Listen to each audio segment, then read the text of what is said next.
Okay. Okay, we're ready. Slim. Okay. Hello, everybody. Welcome. And my name is James Slim Overton, and welcome to Portsmouth Coffee Talks Evening Edition. And I'm here with my very capable co-host, Leah Drake Stiff and Thomas, the Cowboy Colonel Chapman, who is working on his volume right now, but he'll be in soon. I'm sure he's not going to want to miss having some commentaries and some questions, some dialogue with Cletus. Brother But Cletus. yes, Brother Cletus. But we have a special guest, and he's a recurring guest. He's been on here before, and his name is Cletus Nicholas Kassady. I had to throw that Nicholas in. I think that's out now. And that Nicholas is quite apropos for the season, believe me. Oh yeah, yeah.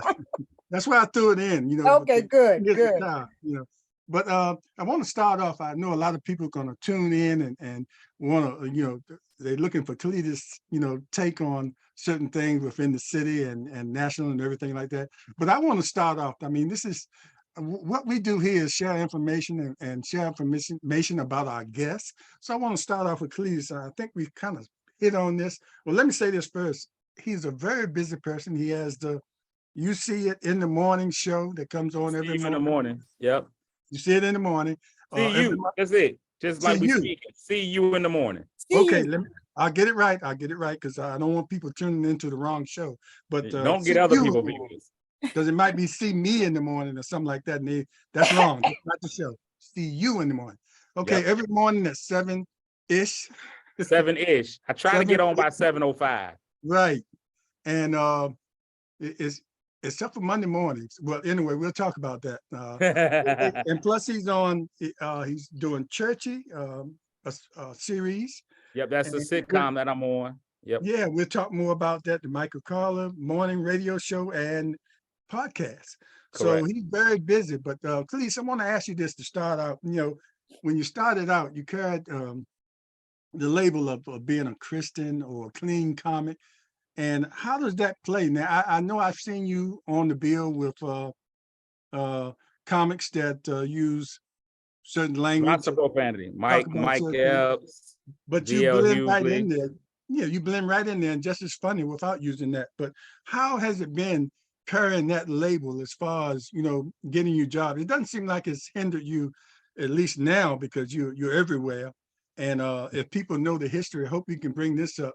All the things you were doing leading up to this, even being with Roland Martin, one of my favorite people. And but how has that hindered you, if any, or has it, as far as progressing?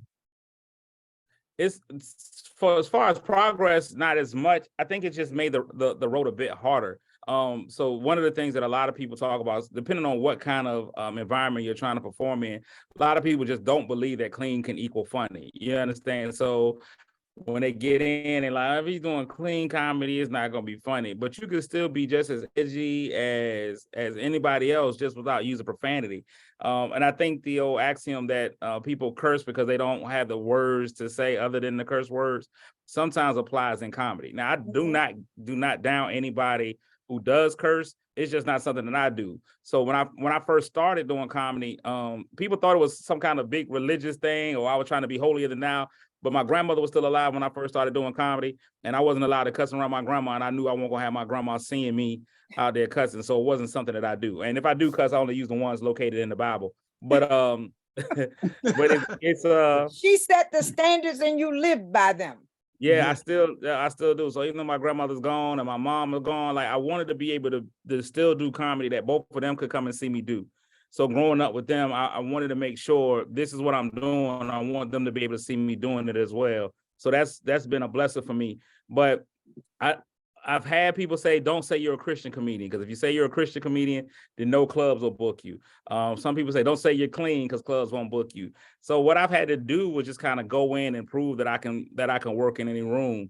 And I've been able to do that, man. I've been in some of the toughest rooms all over the country, Philadelphia, Chicago, Miami, LA, and not cuss. And what's amazing about it is, as long as you're funny and as long as you're giving quality material, people don't even realize that you're not cussing until a lot of times it's over.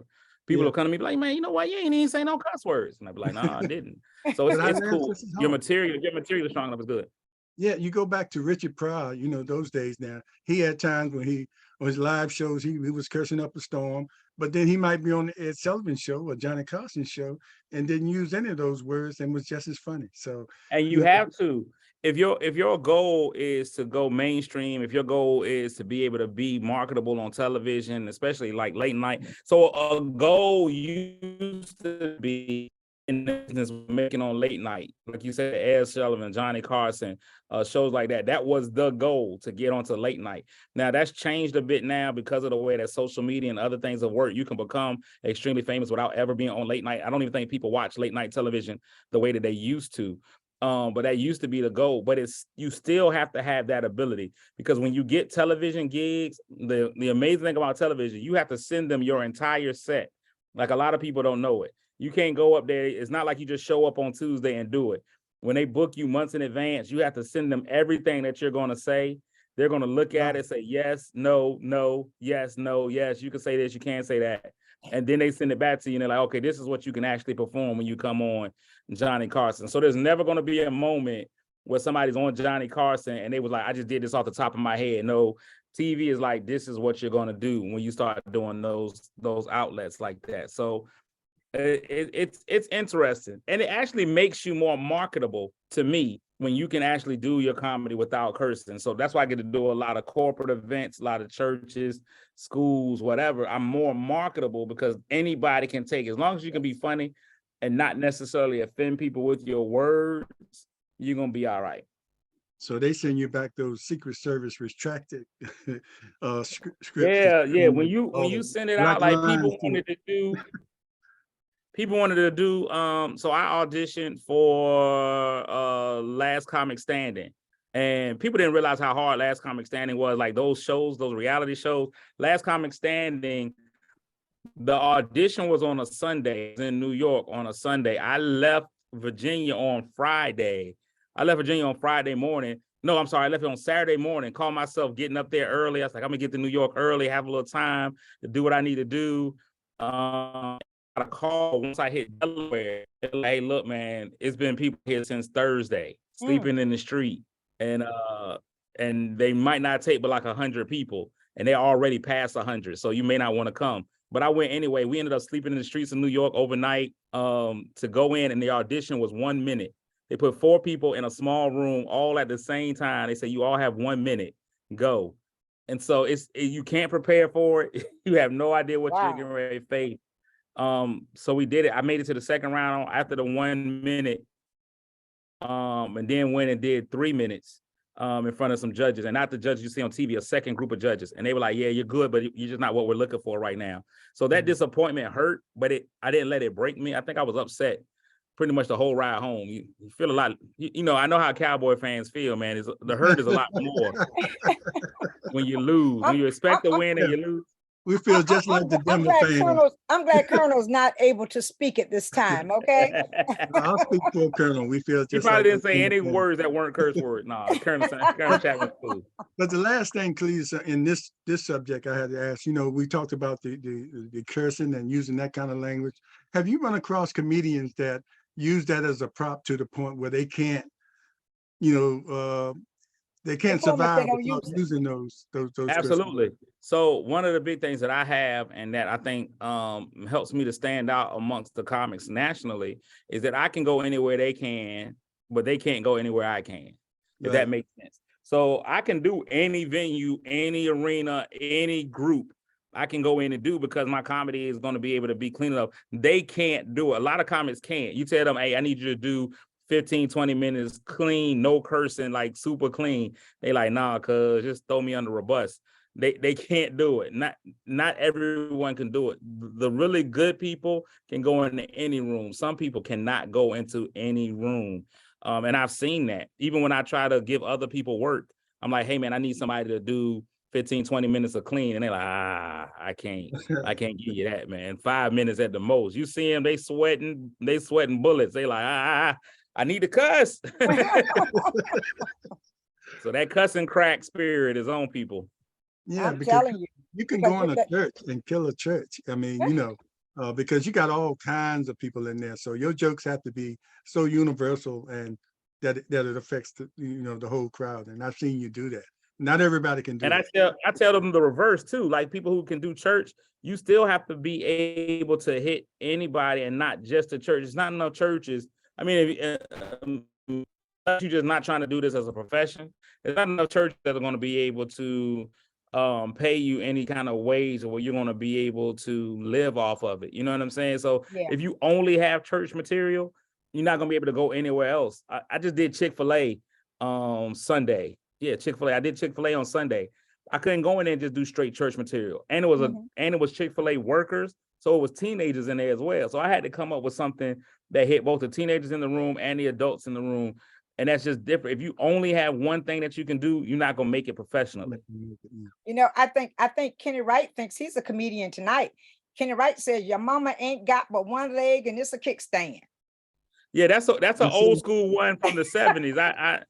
Yeah. I know that one. Your mama got a wig with a chin strap. All of those kind of. Your mama wears on. Your mama got a glass eye with a fish in it. It's But I'll never be what Kenny is. I mean, Kenny's an amazing engineer, man. So hilarious in a family setting, but you can be hilarious and have people rolling at the cookout or at the Thanksgiving dinner. But to get up there on stage, and we had a cousin, and Tommy, try the phone if you can't get on. Try the phone and we can just converse with you audio. But we had a family member that used to have us rolling, at family events. And somebody convinced her to try to open mic, and it didn't work. So your family, and she first of all, your family loves you. Yeah. So they accept you in a different way. But she was very funny though. Also, your family also knows your character. Here's the thing about it. Your family knows your character. So there are things that if Leah does them, I know those are kind of out of her character. That's not what she does. I know that she's joking around. I know her character. When you put me in front of a room of strangers, completely different. And then when you put them in front of a room of paying strangers, completely different. I've been to a lot of places. Now, so here's my thing. So I kind of stay out of trouble. I've started referring to my community of people with less melanin as the mayonnaise, and my darker complected people as barbecue sauce. So when you go into a mayonnaise room, they usually come into the room ready to laugh. Like that's their whole thing. If they pay to go in the comedy club, they're laughing off of the hello. When I go into a barbecue sauce room, they are like, "You better make me laugh." That's right. You gotta force us to laugh. I'll be like, "Dog, you came here to laugh. Why should I have to make you laugh? I shouldn't have to beat a laugh into you." It's just a different environment. In certain cities you go to, go ahead. Philadelphia is one of those cities like. Philadelphia is one of those cities like they feel like you stole their money and made them come. Mm-hmm. Like, you paid for this yourself. Like, I didn't force you to show up here, but they're one of those cities that sit and they're like, you have to do it. West Indian rooms, you ever do a room full of West Indians, they don't laugh, period. It's just in their culture. You have never seen they don't laugh.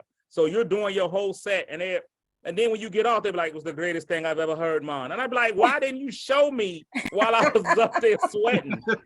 That's just how they are.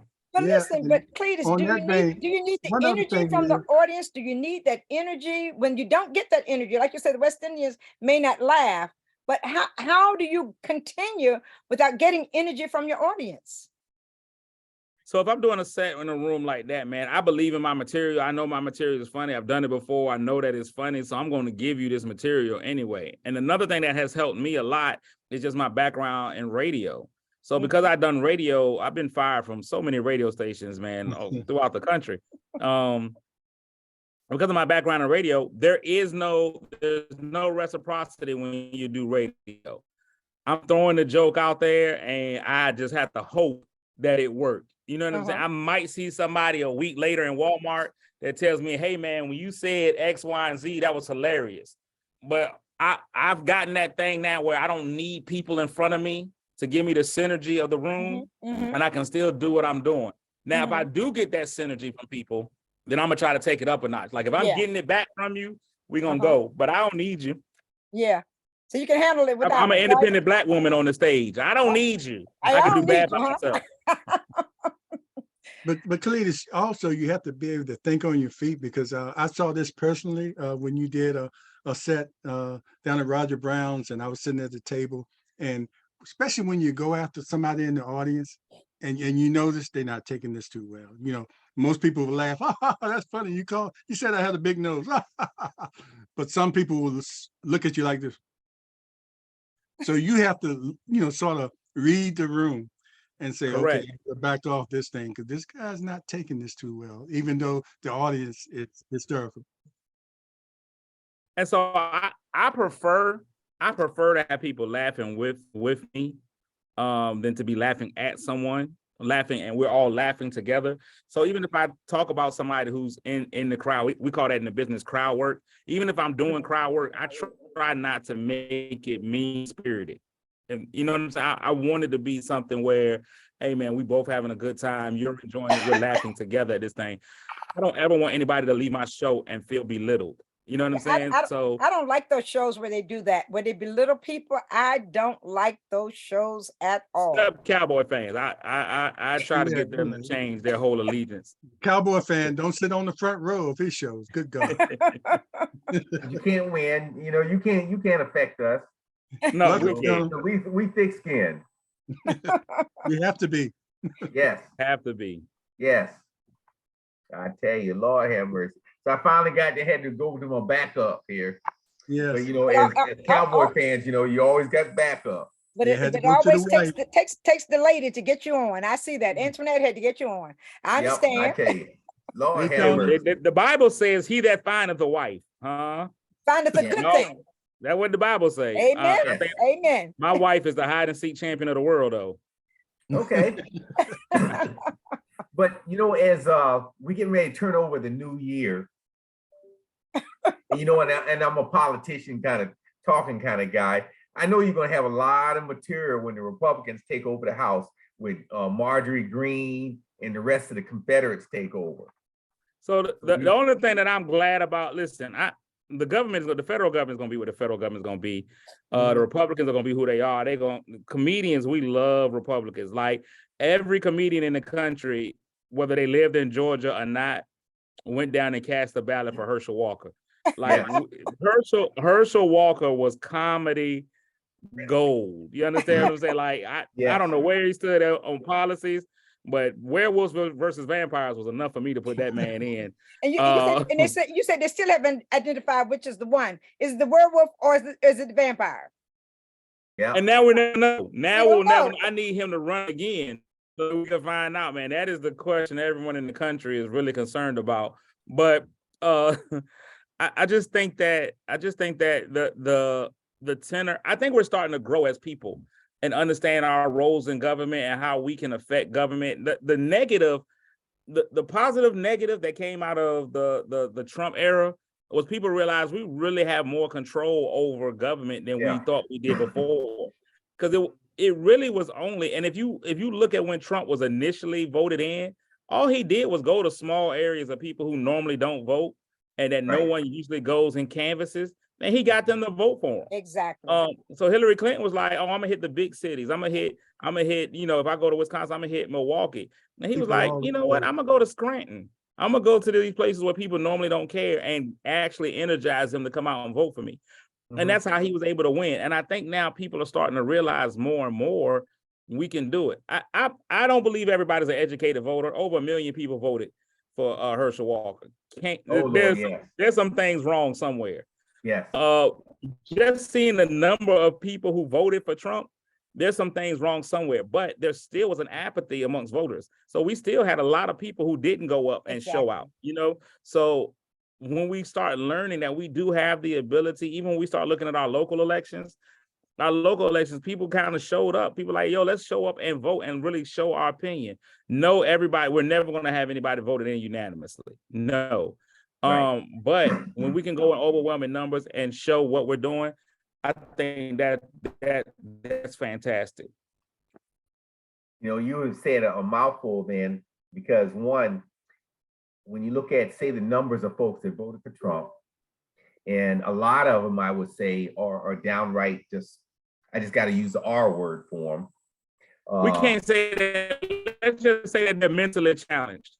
Yes. I don't want y'all to get canceled before y'all hit the That's why I didn't say the word. I said the R word. I'm gonna step real quick. Open the page, Colonel. I need my Facebook page. I didn't say a word. I just said the R word. Yeah, that could be reliable. Yes, reliable folks. Yes, but they are there's something wrong with that set of people. And I think what he said is another true story, that if we do show up in fair numbers, in good numbers, then we can keep our democracy living on. And Trump did teach us that is democracy is not promised forever for nobody.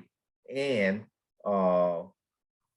that if you elect folks that are on the fringe, that your rights are at jeopardy. Absolutely. We can't lie. So I've said this a lot. It's one of my mantras. The good thing about social media is that it gave everybody a voice. The bad thing about social media is that it gave everybody a voice. So at one point in time, Crazy sat in a garage by itself and nobody knew, but now all the crazies can connect. You know what I'm saying? Like, that's true. There was a time where you couldn't, you sat with your tinfoil hat in your house and you couldn't get the people all the way in California. Now, people in California, Virginia, everywhere, are all connecting with tinfoil hats. And you're like, this is ridiculous how that works. But we still have the ability. I am a firm believer that innately everybody is a good person. Most people, not everybody. Everybody, we have more good people out here than we do bad. We have more people who have some sort of common sense than we do those that don't.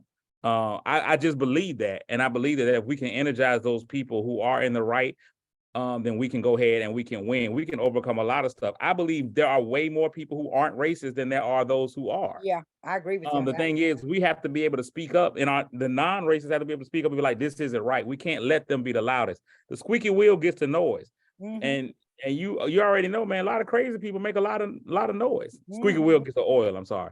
And so they make a lot of noise and they get a lot of oil. We got to take our oil back, even if it raises our cholesterol.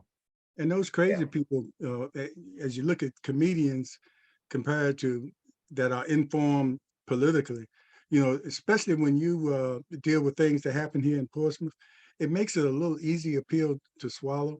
When that's why so many people tune in or look for you after a city council. My recap. Let's see what Cletus has to say. And I didn't do one from Tuesdays yet. I haven't done one from Tuesdays yet. I was in a meeting, and then today has been kind of hectic. I've been in meetings all day today. Then I'm the president of the PTA at my son's school, so I had PTA stuff that I was doing today. I've been doing a lot. You certainly can do it here. I didn't want to overly bash people. If you already, here's my thing. I don't want to kick a man while he's down. You already lost your job or your position. There's no need for me to kick you while you're down. But I'm also not gonna just let you call us all Negroes. And we went too far in life to just have somebody else get up and in public on record and call everybody you Negroes. And what about the other people in the audience? Had Bill Moody said if Bill Moody had got up and been like, you Negroes, we probably would have flipped tables and burned City Hall down. There was a level of arrogance displayed in both of those conceding speeches. I guess you can call them conceding, in both of those final speeches that just really showed you that they were not for the people. You know what I'm saying? That they were about themselves. The haughtiness that was displayed, especially when you say y'all are poor. Y'all out here poor and y'all been called letting everybody turn y'all into sucker johns, but not me though, because I'm good, because I have an extraordinary set of skills or whatever. It was just, I've never seen anything like it before, and that was on both sides. I've been doing this. I've got skin in the game. I'm not going anywhere. You're not going anywhere, but you're not going to be here for at least a couple of years. So that's the key. They left us with making that one final move. Let's spend $300,000 to find 80. And I'm not a math major. I'm just not. But I just know that even if you find out who took the 80,000, we're still out 220. That's right. That's right. That's the biggest issue. Like, you're not going to recoup the other $220,000, even if you find it out. And it's gift cards. Really, it's going to take some work. But if you take those, you'll find the gift cards. We know it. We know where they are. I don't believe they're lost. I believe that's some smoke and mirrors, and I don't believe the whole $300,000 is going to go to finding out, quote unquote, where those gift cards are. I just don't. I think there's something to it, but I want us to make common sense decisions. When you start talking about city management, I want our city manager just to make decisions that make sense. I want to be able to look at her decisions, whether we want her in the office or whether she's going to be in there for another month or another 12 months, whatever it is. I want to be able to look at her decisions, the decisions that come squarely from her, and say, you know what, that makes sense. Whether I agree with the decision or not, because I'm not going to agree with anybody who's in there with all the decisions. People like to think I'm a big friend of the mayor. I think the mayor's a great guy, but I don't always agree with him. He's not always right on everything. You understand what I'm saying? Like, but that's what politically you have a give and take there. But I just want to be able to look at her decisions and say, you know what, that makes sense. I want my 8-year-old to be able to hear the decision and say, you know what, that makes sense. I want anybody listening to say that makes sense. But anytime you say we're going to spend $300,000 to figure out where $80,000 went, no one is going to say that makes sense. What would have made more sense is, now let's set some policies so this never happens again. That was an unprecedented event. We've never in history had to deal with gift cards. That's an unprecedented event. So now we've learned, and let's move on, set some policies so this never happens again. Walmart doesn't spend $1 million to go back and get a TV that somebody stole. They chalk that up and then they say, what are the policies that we need to put in place so that we don't lose any more televisions? You know what? Sometimes I believe the great Negro poet Willie Nelson said, you got to know when to hold them, know when to fold, know when to walk away, know when to run. There you go. And we don't seem to have it. And a lot of it is, at this point, her trying to prove her worth. And that's simply what it is. She constantly says the old regime, somebody else did this. Why are we still dealing with everything from in the past? Let's see what we need to do. What's happened since you've been there? What have you put in place since you've been there? You haven't put anything in place since you've been there, other than you've had the police out there cleaning up trash. Well, other than that, nothing. There's no new programs. There's nothing in place. I'm looking at a lot of stuff. Like, we have a lot of unintended consequences. I'm sitting here and Ms. Stiff, you in the schools, you know this. Schools are now losing teachers, custodians. That's right. They're losing teachers, bus custodians, drivers, cafeteria workers, everybody. They go work at the casino. Can't get substitute teachers.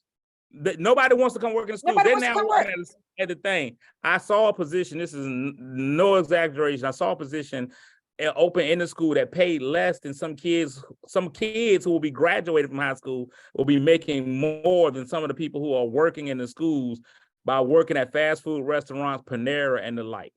There's an imbalance there. There's a definite imbalance there. We've got to do something common sense to fix some of these issues. If we don't, we're going to continue to sink. You can't get, right now, teachers can't get support. They had to extend the Christmas holiday, not just because they were giving everybody a break. Here's a day that you earned, because they just weren't sure they were going to have coverage of teachers being there when the kids got back. Exactly. We got to do something, and we've got to be proactive about it. We've had people tout, we fully funded schools. First and foremost, I hate when they say that, because there's no way that our city council can fully fund schools. Most of the money from school funding comes from the federal and state government. That is a fact. What they do is get the what is left over, and they fund that.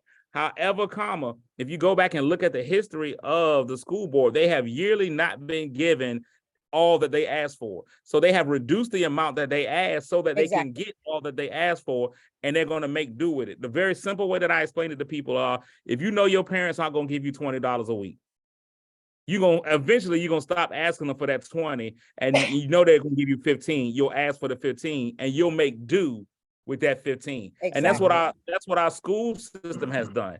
They've known they're not gonna get the $20 that they actually need. Let me at least get this 15 and make do with it. There's a lot that needs to be changed. And Cletus, it even extends beyond the school system, because even like in the sheriff's department, you can't keep deputies, because the deputies in Portsmouth make far less than deputies in Chesapeake, Virginia Beach, Norfolk. They come, they train at the sheriff's office, and then they leave where they're going to make money. We are a stepping stone. Yeah, and that's even for agencies within the city. We don't pay people living wages. We don't pay living wages in the city. And the cost of living is raising. Like, there's got to be somebody who's doing an analysis that knows COLA is a real thing. A COLA is a cost of living adjustment that most big companies do. You put a COLA in place because you're looking at the fact that gas is now what, $16,800 a gallon. Like, who really gets a full tank of gas in these days? First of all, I'm not gonna risk it. I'm not gonna get a full tank of gas, spend $500 and my car break down. I'm going at half at most. But what you can't do is continue to pay people in a way when everything else is inflating. I don't really buy eggs on the regular, but people are like, eggs are $6 a gallon, a dozen. I'd rather just go ahead and get me a chicken. It's gotta be less. It's gotta be less. Like, but we have to make the adjustment if we want people to continue working in our city. And here's the kicker to me. A lot of times Portsmouth pays less and puts people through more stress than other cities. Yes. So the sheriff is like, dog, you working me to death. I'm out here dealing with all kinds of stuff and I'm getting paid less. I look over at Virginia Beach and that guy only works a little teeny bit. He's got one little thing that he does and I'm doing 14 and getting paid less than him. Dog, sign me up. Yes. And Cletus, and plus, you know, as a city manager, it does not look good when the people in your audience say things to you and you have the need to respond. You don't do that. You don't do that from the podium. You know, there was a comment made during the city council meeting, you know, and she responded. She went ham on them. She went ham. You don't respond to those things. She went ham. The lion doesn't concern itself with the thoughts of the gazelle. I mean, you don't. If the gazelle is like the king and he doing this, he doing that, dog, what am I worried about that for? And if you're right, if you're operating and right, you ain't really concerned about it. Now, I will give her credit for being human. I will give her credit for being human. One of the reasons why I don't really participate in politics is because I already know I really don't have that decor all the time. You know, you say something to me, I'm probably just gonna be like your mama and walk off. I'm gonna pull a Paul Battle. I'm gonna just stand up, fart, and walk out of the room. But I'm gonna just call you Negro. I'm gonna just say your mama. That's it. I'm going for the jugular every time. But there is a certain decorum that you have to hold, and I know that it's difficult, but you got to do it. And we paying you well to do it, and you know what you walked into when you walked in. Thank you. This ain't right. This is a surprise. I beg to differ because I believe that she was ill prepared to come in there. To force them, put her in there so they can continue to get the drug deals going. And I don't even know if it was drug deals, but I know they had their hand in it. And I use drug deal as a metaphor. Got you. I don't, you know, they'll sue me, Colonel. They feel like I got some money. They be like, we ain't messing with Colonel. He only got one cowboy hat. But but they feel like I'm worth suing. Please, you know, one of the things I always say is be aware, be informed, and be involved. And a lot of citizens are like that. And it's kind of a slap in the face when we sit there and watch them, you know, take, you know, the 911 system has to be fixed and it should have been worked on. That's been the MO of Portsmouth. We wait till things get to the point of it falling apart before we address it. And they take money from housing to fix that. I know it's different revenue source. And then the next day we see them spending $300,000, like you said, to find. You can't keep telling me we poor. Yeah, or cash strap, and then you spending $300,000 to find 80. We're going to lose 220 in that, no matter what. If we had a surplus of money where it didn't matter, hunt them down, grab your pitchforks and all that. But we don't have it. We just don't. And an interesting fact that I love telling people about 911. A lot of people get really upset about 911 when they call. I recently was involved with some people, and we found a guy, he had an overdose and fell out in the street. And people were calling 911 and they were really frustrated. But I learned that on your cell phones, a lot of times when you call 911 from your cell phone, it does not go to your local dispatch. It goes to a general dispatch who is trying to get back to your dispatch in your city. So I want people not to get so mad at Portsmouth, because it happens everywhere. If you call from your cell phone, where your tower registers is where it's going to go to like a general dispatch. That's why when you call, because one time I had a situation, and this is at the Walmart. I'm like, yo, I'm at Walmart on Frederick. So could you give me the closest cross street to this Walmart? I'm like, yo, I'm in Portsmouth at the Walmart. There's one. You know what I'm saying? Like, I'm mad but this person seriously doesn't know Portsmouth because they work at a general dispatch, and that's because I was calling from a cell phone. Now, if you over the age of 60, you still got that landline, so you're safe. Yeah. The chief really made a good explanation of what was going on with the 911 system. And I think Moody did ask a good question. So did this just happen yesterday? How come we hadn't been leading up to this, trying to fix this thing, little by little? And, it's just one of those things that gets looked over because I believe because of the drama, all the drama goes on and all these things that needs fixing, people coming in and out, in positions that handling something like this, and it gets set on the shelf. And I we think continue to break down leadership. And so yes. whenever you break down, and I'm not going to talk about the Cowboys, I just use sports as a whole, a generalization. When you have good leadership, when you have a coach who's running the program well, every time you change it, you start all over again. All over again. So every time all your institutional knowledge again, the way that you've gone, and a coach may be saying, I've taken care of some major stuff, I can get to this minor stuff. But when you fire them and change it again over and over again, none of that stuff works out well. And that's in any position. You can't keep firing what's at the top and expecting it to run the same way. There's going to be a transition period. There's going to be somebody that comes in who feels their way is a little bit better. And like you say, all that little stuff that's in the minutia gets overlooked. And that's a bad look for our city. And we can do better. Portsmouth has amazing people. Talented people, gifted people, caring people. We've got some bright ideas. We have some bold directions that we can go in, but we just have to be able to support them long enough for those directions to get past their infancy and begin to grow. So many of the programs and ideas in Portsmouth get killed in their infancy. And there's just nothing you can do about that. And interestingly enough, and you were a part of it, and when we took part in the Bloomberg Harvard study. Are you frozen, Cletus? No, it's good. No, I think I'm paying attention. But it just, I'm here. I'm just paying attention. I apologize. It just taught a different way of doing things. How oftentimes we look at a situation through how we see things, as opposed to looking at things by the eyes of the people who we're trying to supply the needs for. And we want to go and put things in place without asking them first, what is it that you need? How can we help you to get from point A to point B? But we automatically decide, well, we're going to take you over here. And maybe they don't want to go over here. Maybe they don't want to go to C. Maybe they want to go to B first, But we got to learn how to talk to the citizens, how to engage the citizens, bring them into the fold, and not just let upper management sit back and make decisions as to what the needs of the city is. So we need to start engaging. You used to have town hall meetings, remember? Where the city council would come and go to the various communities and talk to the community members to ask them, what are your needs? What are your concerns? You have to get the citizens involved in what you're doing, because it's never going to work out well if you don't get them involved, because they're the ones who are in need of services.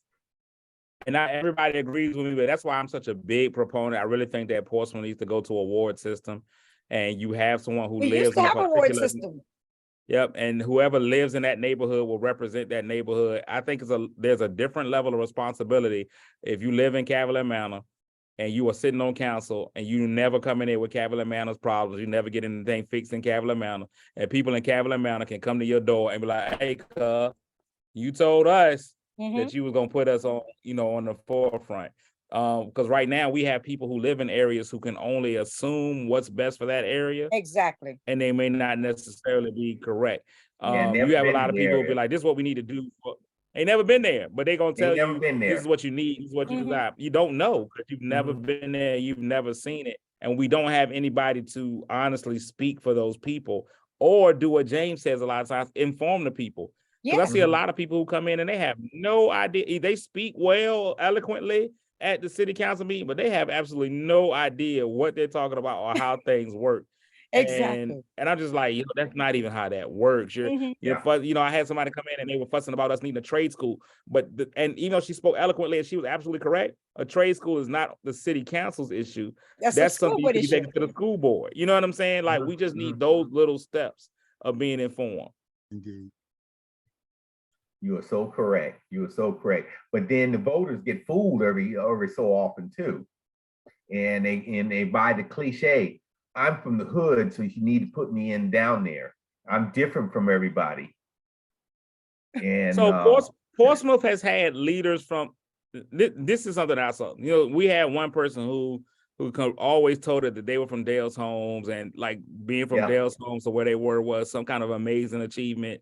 Yeah. Johnny Morrison is from Jeffrey Wilson, if I'm not correct, if I'm not mistaken. You're right. Kenneth Melvin is from the projects as well. We have had so many individuals in Portsmouth rise from the projects and do amazing things. What you're doing is not something novel. It's something that we have had happen all the time in this city. And if I can be honest, the goal of life is to move from the projects to greater things. Exactly. We fail when we remain generationally in the projects. The projects were to assist and elevate you. A temporary place for you. I watched the special they did on Norfolk when they were getting ready to tear down Tidewater Park, and you had 3 generations of a family living in Tidewater Park. That is not supposed to happen. At some point, and I'm not trying to be, bootstrapping, but at some point we do need to, our goal needs to be to move beyond that. You know what I'm saying? So to say I'm from this project and now thank you, but that's what you're supposed to do. You're supposed to move you don't get a gold medal for that. They don't get trophy for that. They don't. It's not a badge of honor. Exactly. Is that the only claim to fame you have? And you being there is not from you. That was your parents. Your parents went out there. You ain't never, you live with your parents. Good job of moving out. That is what you were supposed to do. You moved out. Cletus, I want to we'll probably come back around to this, but I want you to talk about what you're doing now, the series, Churchy, and you're a busy guy. And one thing I appreciate, and a lot of people might ask, well, how come he's still here in Portsmouth? But you have an answer for that as well. But talk about some of the things you're doing, Churchy and Michael Collier, and all the other things you've done, and what it took leading up to that. Like I think you hit on all the radio jobs, which everyone been fired from every radio station possible, probably. You can't be fired from radio, even though you've heard a lot of people on radio a long time. You can be fired. I know. So right now, the biggest thing for me is the sitcom Churchy, which is done by Kevin Fredericks. He goes by Kev on stage professionally. He's a comedian out of California who's now opened up his own studios. This is his first highly released scripted series called Churchy, and it chronicles a young pastor trying to learn how to become a better pastor. And I play Deacon Charles on the show. I had to go to LA. I went to LA for about a month to film it. It was 9 episodes. We were out there for a month filming 9 episodes, working just about every day. A lot of people didn't realize how much of an undertaking it is to film something at a high level like that. I really am proud of Kev because he went all Black everything on there. So Black cast, Black crew, Black writers, behind the scenes. When we ate every day, our craft services were Black restaurants. The editing was done by Black people, the soundtrack, Blacks, and that's not something that happens. People don't know this, but that's not something that happens in Hollywood often. Even some of the things that you think are Blacker than Black are not. I remind people all the time, Girlfriends was written by Kelsey Grammer, and Kelsey Grammer is as white as the rim of my hat, but he wrote one of the most popular shows. Color Purple was Steven Spielberg, you know what I'm saying? So you gotta know a lot of this stuff that even though it's Black, The Woman King that recently came out, 2 white women wrote The Woman King.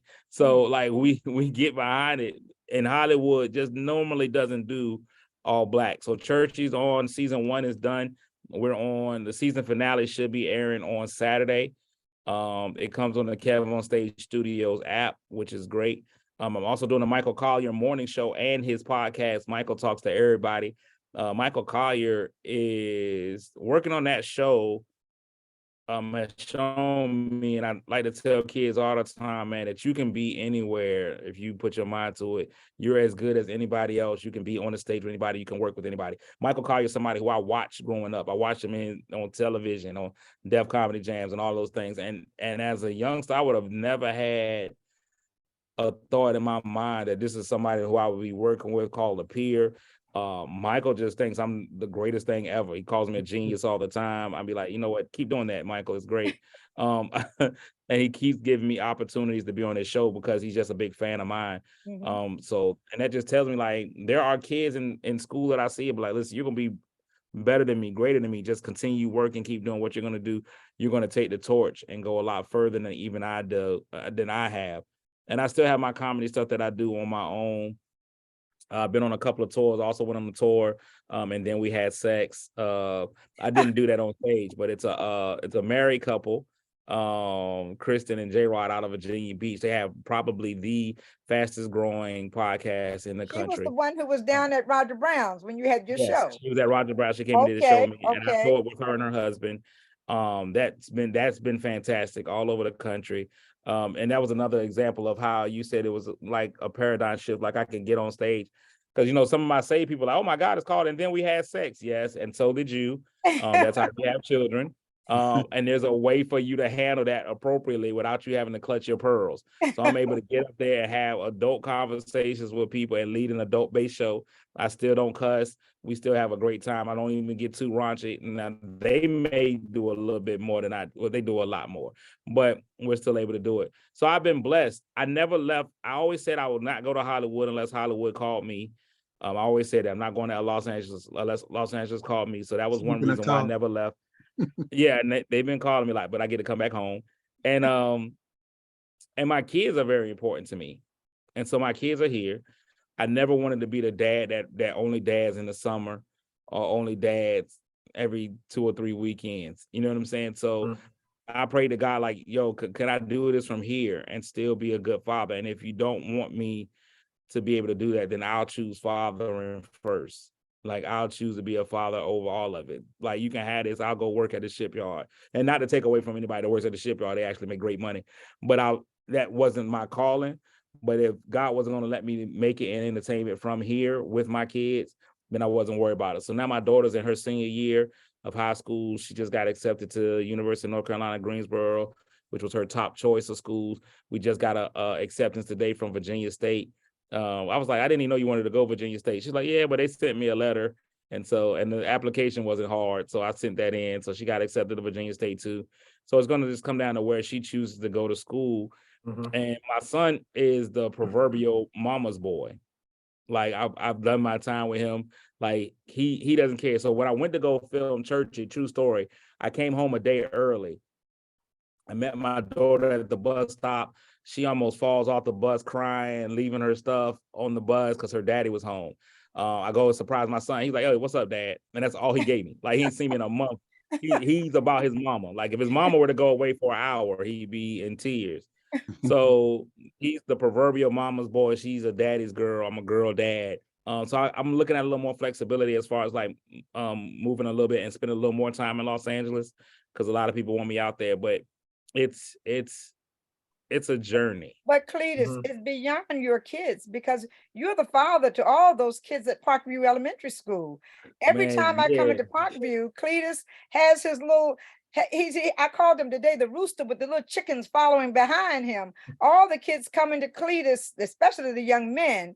And it's good for the young men to have a good male positive role model in the school. And I watch your interaction with those kids. You know, I watch you as you go down to the Christmas store and you're working with the kids as they're trying to spend their money, and you're at the cash register to collect the money from the kids. How much money you got for today? What you tucking all that stuff for? But you know, you just make it so much easier for the kids in the classroom. And I would really hate to see you. I mean, selfish on my part. It's selfishness. But I like what I see in your interaction with those young men and the young women at Parkview Elementary School. And not only with the kids, but with the staff as well. You keep a balance in that building, a balance that's needed, you know. And I appreciate that. I mean, I have great joy when I walk in and see you, even though you talk about me every time I come in there. But Chanel Perry Wallace said, we love him. The kids love him. Chanel, you're very right. They really do, because I see it those every kids don't time know I any come better. into the school. They don't know any better. Now, so I think it's important. Cardell Patillo, who's the school board chairman, he has a male mentorship program that he runs. and I actually run that out of the school. And I've been able to get some of the kids, and we talk about different things. We talked about how to appropriately deal with your emotions. We talked about simple things that so some people are simple, but to them is world breaking. We actually did a couple of weeks ago types of dress. So we went over casual, business casual, semi-formal, formal, and like they had no idea that it was different, that you called it different things.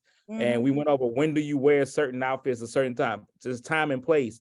Last week we went over tie and tie. So they struggled, and but we've been going over how to tie a tie. So many of them are just, and I see grown men too. They just clip on and that's it. But I still believe you should know how to tie your own tie. So we've been doing that, and I even gave some of the kids ties. And for me, the reward was when the kid was like, "Can I have this tie?" And I was like, "Yeah, you can have it." "Oh man, I'm getting ready to go to a job interview." I was like, "Well, you're in the 4th grade," but I get it, like the excitement of them just having a tie. And that's a little thing that I can do to give back. So there's little things, and I encourage anybody, if you do have the opportunity to go in and have an influence, and well, not everybody, because everybody don't need to be around kids, but if you do have that ability to affect their lives, my men, like this is a truth. Like, people don't realize how many of the girls in school have never had anybody tell them that they're beautiful. Exactly. And not trying to get at them. Just generally be like, "Hey," I have literally had young girls and have like, "Hey, do you know that you're beautiful?" And they be like, "Nah." Nobody's told them that. You know what I'm saying? So just be able to give them that. The fact that I walk through and give kids, "Hey, we having a good day today," and giving them a pound, like that changes everything for them. Like they've never had anybody interact with them like they're a person. And sometimes in school, because of the structure and because of the rigor of the day for the teachers, they can't individualize a kid and give each kid a pound every day. I don't have that. I can see a kid in the hallway. "You having a good day?" "Yes, no." "Why? Why not?"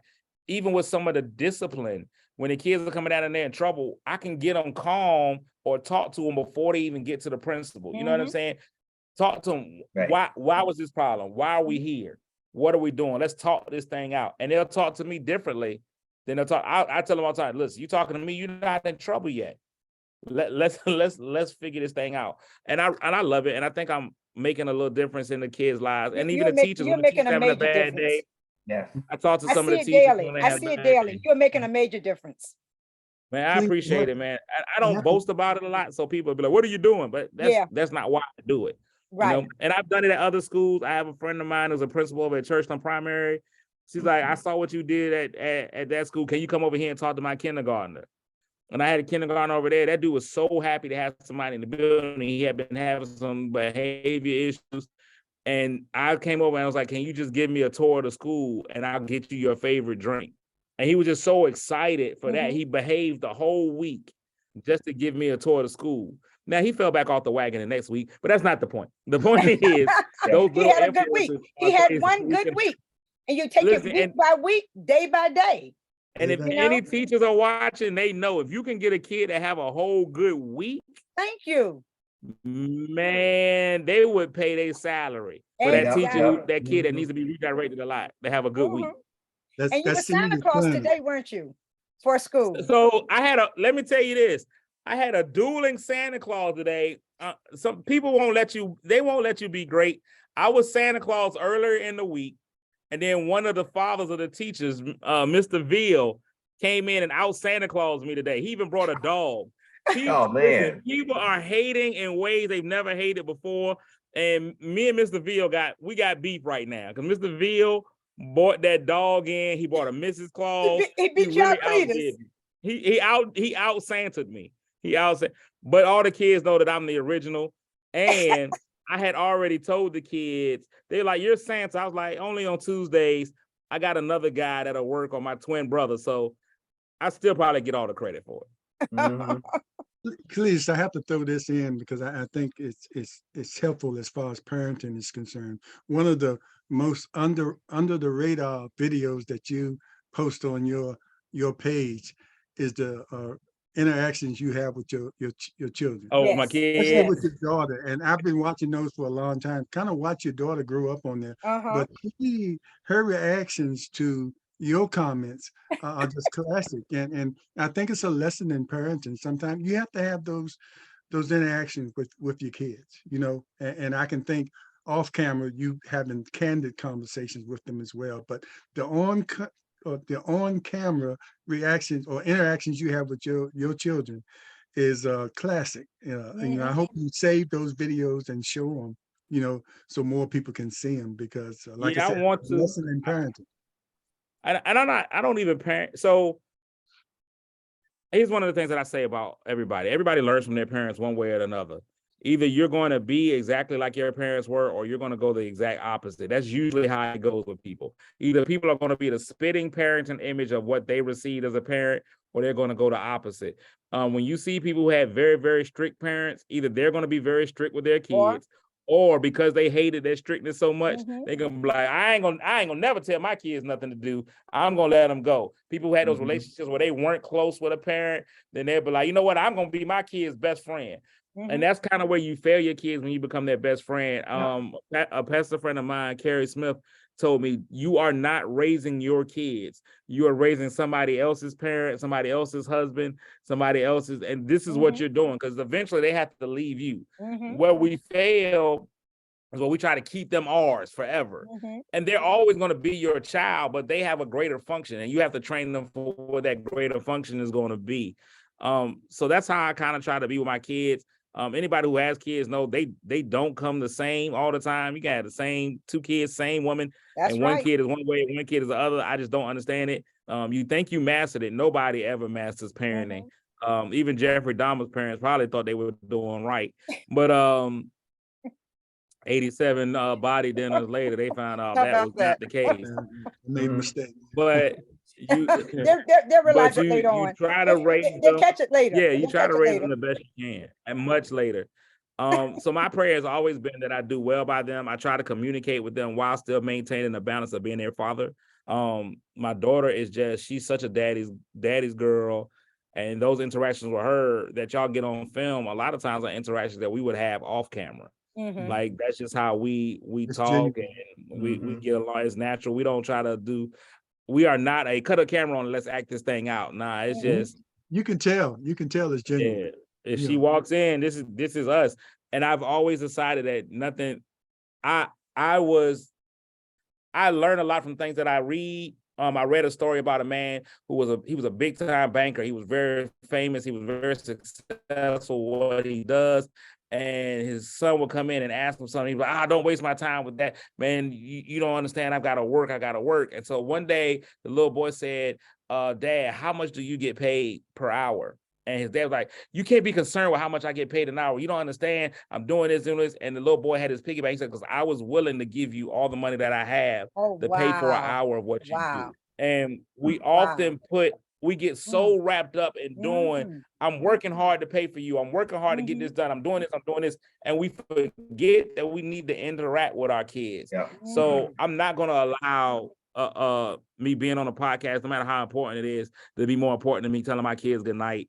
You know what I'm saying? Or pushing them to the side because I'm doing it. I just don't want to do it. That's for me. Other people might do it, but I want them to be able, and I don't want to go in a nursing home. So I'm trying to make sure I'm nice to them now. So that they'll keep me in the house later. Keep in the house with them, right? Yes. Add on a room.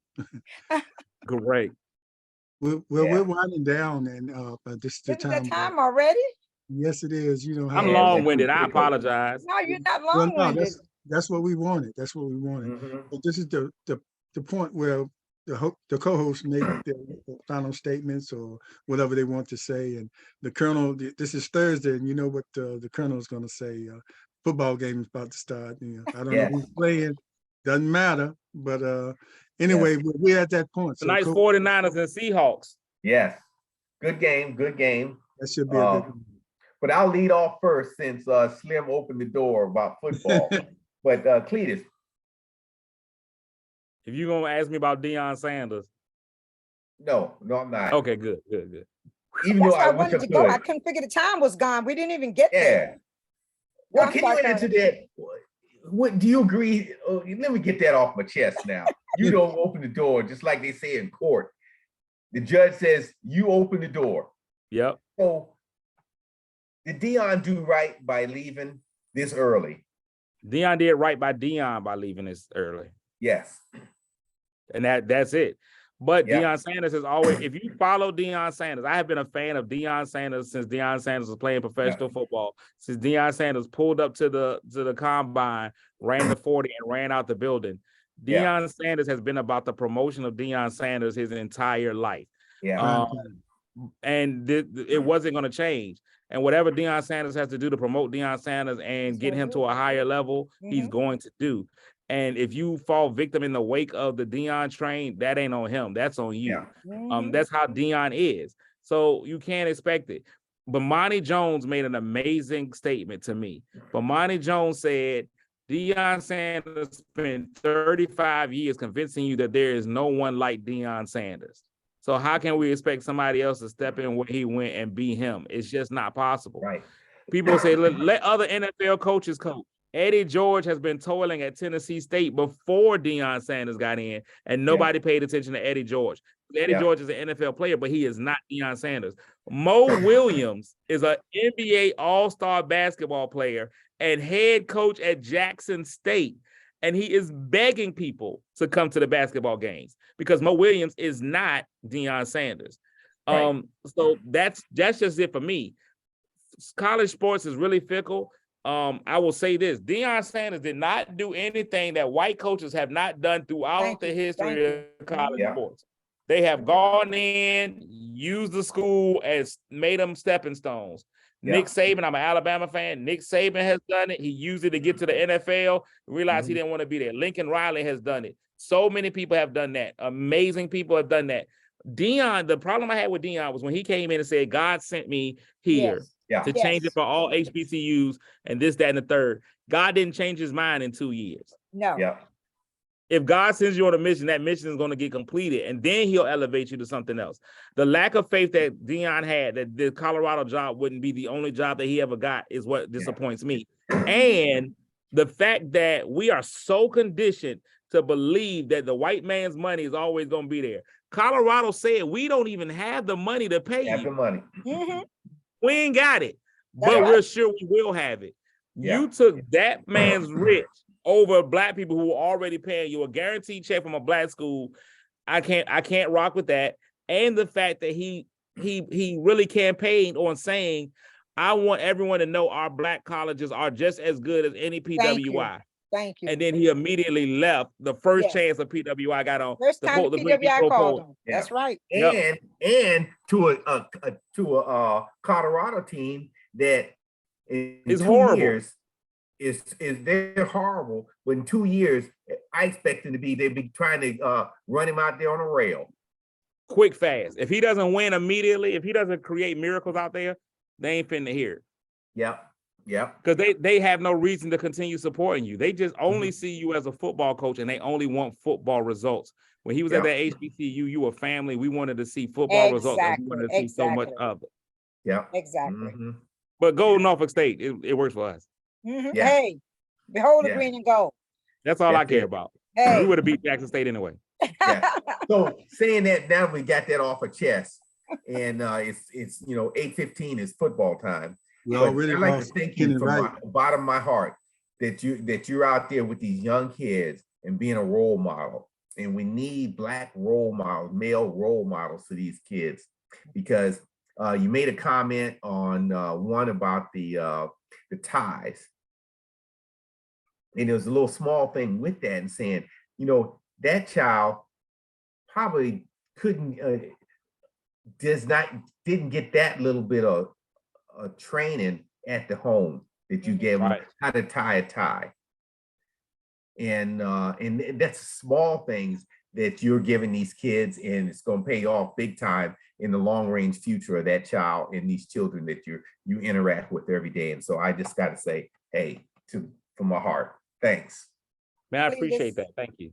My heart is blessed every time I walk into Parkview and I see you.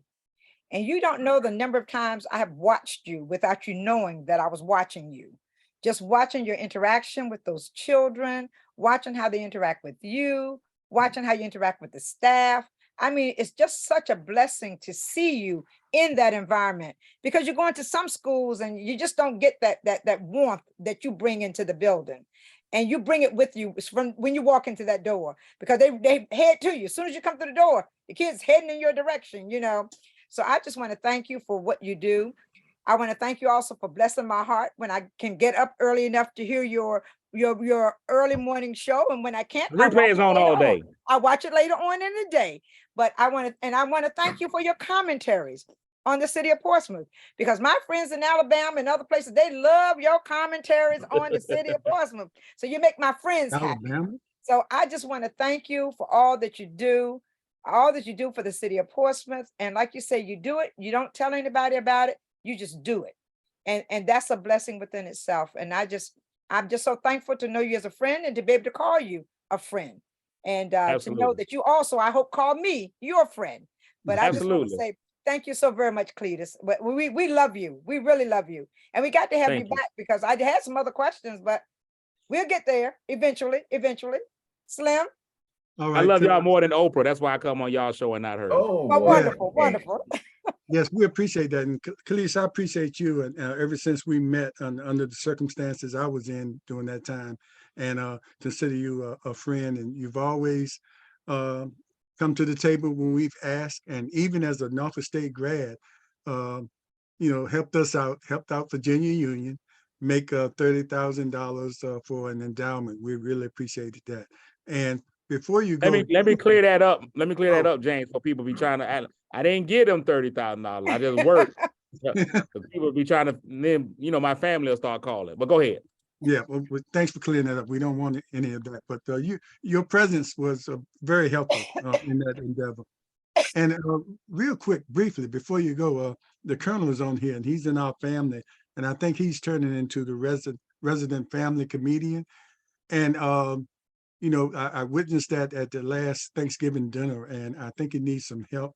What would you suggest to him as far as being our next family comedian? Because the one that was before him was really funny. The Colonel needs some work. So what would you suggest to my cousin as the next family comedian at all our family events? To make us. Colonel, I'm gonna tell you how you get the pressure off of them. Okay. Ask them to start paying you. Then they'll find somebody else. Your family ain't finna pay you. So ask them for a check, and they'll leave you alone. Okay. We move to the next person now. Yeah.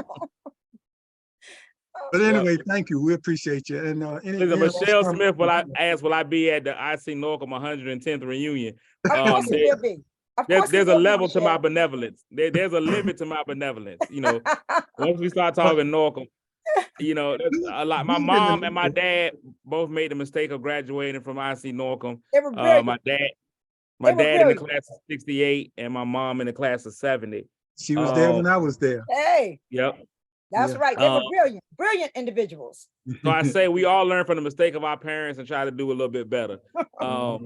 So I still hold on to the old Norcom-Wilson rivalry. I hold on to it strong, but I will say this: anytime Norcom has asked me to come and do something, I've done it. I've performed for the class of 68. I've spoken to the student body at Norcom on multiple occasions for their Black History programs. And we'll be calling on you again soon. Yeah, but when I've actually put a filter on my phone, and so when anybody from Norcom calls, it says spam likely. And but I don't want Colonel to miss kicker. I don't want Colonel to miss kickoff. I'll come to you in person. I won't call you on your phone. How about that, huh? Yeah, when that and I don't tell Leah no. So that's the issue. So now I'm gonna have to duck you whenever I see you coming in. Yeah, she's coming. Go to his house. I'll go. Yes. Right. All right. Thanks, everybody. And Portsmouth Coffee Talk Evening Edition is here for our voice, our community, in our future. And we salute you, Cletus. We salute you, Cletus. I don't have a cup, but we salute you anyway. Thank you so much. Michelle Smith said we will allow you to be an IC Norcom Alumni Association member. Sign up now. She says she'll even pay for you. She says I can't let that one fly. I can't even let that one happen, man. I got to stay adjacent. I can't do it. Well, we have a lot of Wilson grads who've joined lately, so. Yeah, a lot of people have been making bad decisions. I think it was COVID related. Long COVID. Okay. And everybody join us Monday morning on our morning show when our guest will be Delegate Don Scott. I'll see a much better show Monday morning. Thanks y'all so much for having me out. Thank you so very much for coming out. Thank you. And thank you, Facebook fans, for staying on and listening to our conversation on tonight. We thank you. We love you. And we'll see you Monday morning. All right. Enjoy the game.